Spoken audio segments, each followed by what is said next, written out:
Part 8. The Adventure of the Speckled Band. On glancing over my notes of the 70-odd cases in which I have during the last 8 years studied the methods of my friend Sherlock Holmes, I find many tragic, some comic, a large number merely strange, but none commonplace, for, working as he did rather for the love of his art than for the acquirement of wealth, he refused to associate himself with any investigation which did not tend towards the unusual, and even the fantastic. Of all these varied cases, however, I cannot recall any which presented more singular features than that which was associated with the well-known Surrey family of the Roylotts of Stoke Moran. The events in question occurred in the early days of my association with Holmes, when we were sharing rooms as bachelors in Baker Street. It is possible that I might have placed them upon record before, but a promise of secrecy was made at the time, from which I have only been freed during the last month by the untimely death of the lady to whom the pledge was given. It is perhaps as well that the facts should now come to light, for I have reasons to know that there are widespread rumors as to the death of Dr. Grimesby Roylott which tend to make the matter even more terrible than the truth. It was early in April in the year 83 that I woke one morning to find Sherlock Holmes standing, fully dressed, by the side of my bed. He was a late riser, as a rule, and as the clock on the mantelpiece showed me that it was only 7:15, I blinked up at him in some surprise, and perhaps just a little resentment, for I was myself regular in my habits. "Very sorry to knock you up, Watson," said he, "but it's the common lot this morning." "Missy Juson has been knocked up," she retorted upon me, "and I on you." "What is it, then? A fire?" "No, a client. It seems that a young lady has arrived in a considerable state of excitement, who insists upon seeing me. She is waiting now in the sitting room." Now, when young ladies wander about the metropolis at this hour of the morning, and knock sleepy people up out of their beds, I presume that it is something very pressing which they have to communicate. Should it prove to be an interesting case, you would, I am sure, wish to follow it from the outset. I thought, at any rate, that I should call you and give you the chance. My dear fellow, I would not miss it for anything.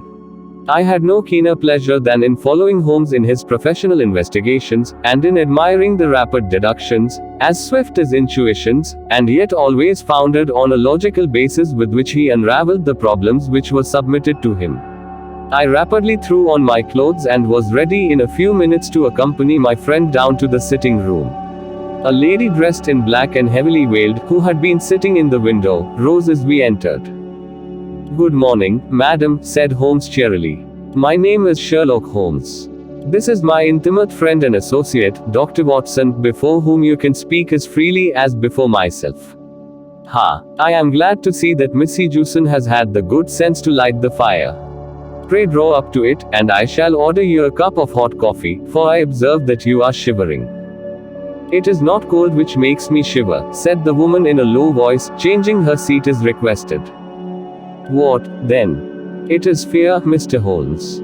It is terror." She raised her veil as she spoke, and we could see that she was indeed in a pitiable state of agitation, her face all drawn and grey, with restless frightened eyes, like those of some hunted animal. Her features and figure were those of a woman of 30, but her hair was shot with premature grey, and her expression was weary and haggard. Sherlock Holmes ran her over with one of his quick, all-comprehensive glances.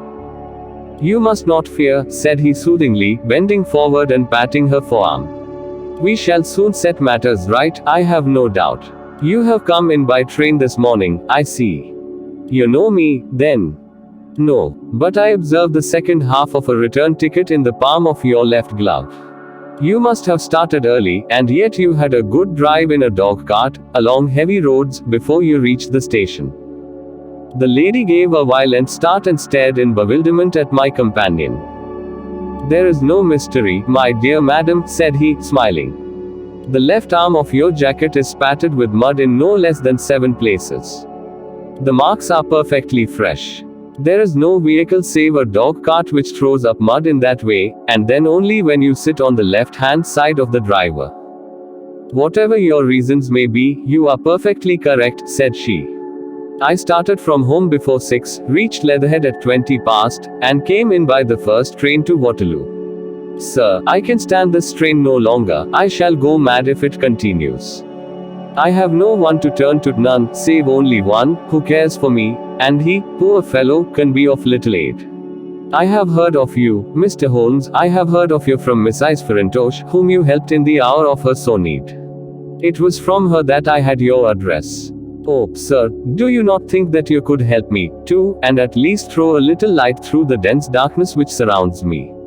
At present it is out of my power to reward you for your services, but in a month or 6 weeks I shall be married, with the control of my own income, and then at least you shall not find me ungrateful. Holmes turned to his desk and, unlocking it, drew out a small case book, which he consulted. Farintosh, said he. Ah yes, I recall the case. It was concerned with an opal tiara. I think it was before your time, Watson. I can only say, madam, that I shall be happy to devote the same care to your case as I did to that of your friend. As to reward, my profession has its own reward, but you are at liberty to defray whatever expenses I may be put to, at the time which suits you best. And now I beg that you will lay before us everything that may help us in forming an opinion upon the matter. Alas, replied our visitor, the very horror of my situation lies in the fact that my fears are so vague, and my suspicions depend so entirely upon small points, which might seem trivial to another, that even he to whom of all others I have a right to look for help and advice looks upon all that I tell him about it as the fancies of a nervous woman.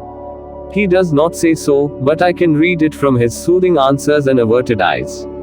But I have heard, Mr. Holmes, that you can see deeply into the manifold wickedness of the human heart. You may advise me how to walk amid the dangers which encompass me.